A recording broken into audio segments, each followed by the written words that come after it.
we have director Udo Flohr joining us from Hanover, Germany.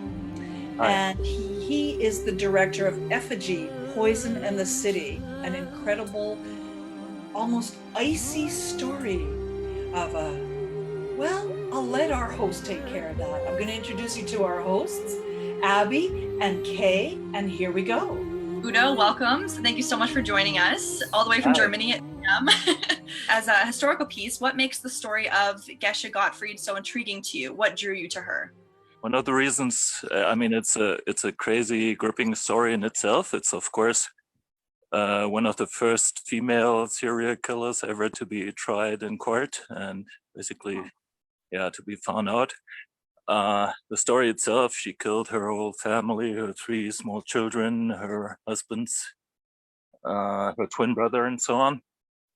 But then also, what was interesting for me is that Fassbinder made a film about this in 1973. It's a true story, of course. And he made a film about it in 1973 called Bremer Freiheit, which is like Bremen Liberty.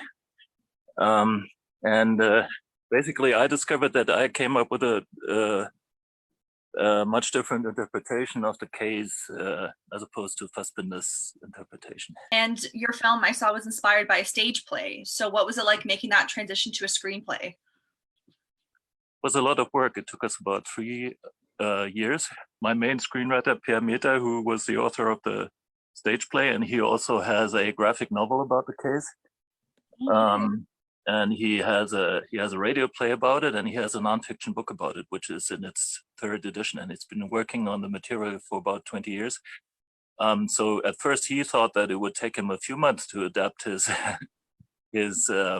stage play for the screen, and that turned out not to be the case. So it took us a long time, but that was fine, and it came out reasonably well, I hope. Oh, it definitely did. So in terms of Cato storyline, period films that address historical sexism and female empowerment are always exciting to me. How does that message within your film still translate to today's society, not just in Germany, but over the entire world? At the time, women couldn't even go to university. If you listen carefully, we inserted that into the story. She tells how there was an unofficial way for daughters and wives of professors to get an unofficial university degree, and basically that's what she did. And this is also based on true events. So in the city of Göttingen at the time, there was actually that group of female of women who got that kind of education.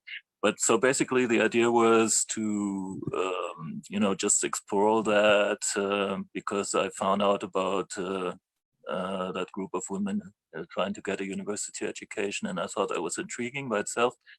And also the idea was that maybe it takes a woman to hunt a woman. So Udo, I also see that you worked in TV and radio as a science and technology journalist. What drove you to switch to film and direct and write your own full-length feature? I've actually done only very little television. I'm mostly a writer for print, and I also did some radio. And I'm a science and technology journalist. That's my day job.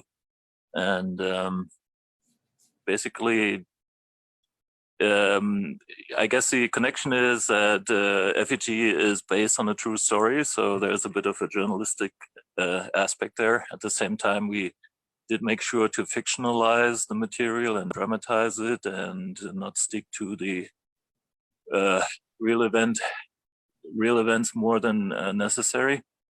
I'm curious about that. Why do you guys do an original score, and how do you feel that is quintessential as part of the narration or to build the atmosphere?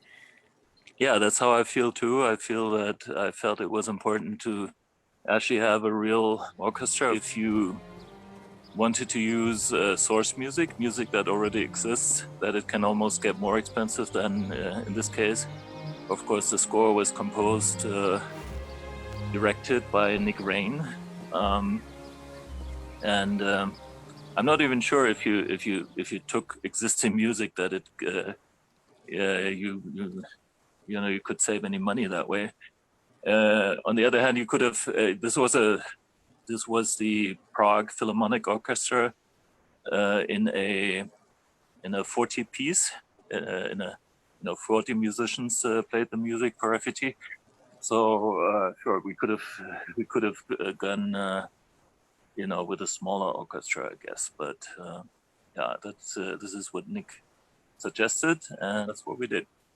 The end result is amazing. So we'll just have to say it's worth it. And what about historical piece that intrigues you?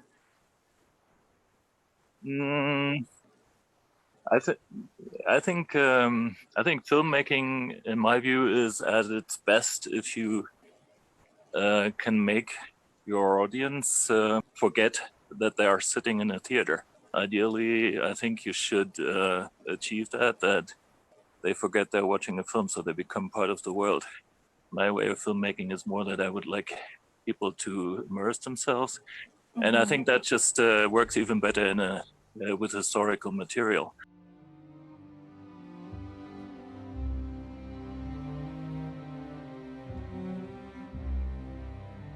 I was just going to ask if you could elaborate a little bit more on any of the upcoming projects that you have currently in the works, because I'm sure the audience is now very excited based on the film that you just presented us with.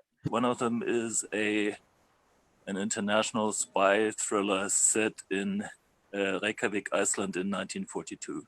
And we already have a first draft screenplay of about 100 pages for that, as well as a 35-page treatment. Hadn't it been for Corona, I think we would have started shooting it next year. So right now, I don't know what's going to happen, but we're still going ahead with it.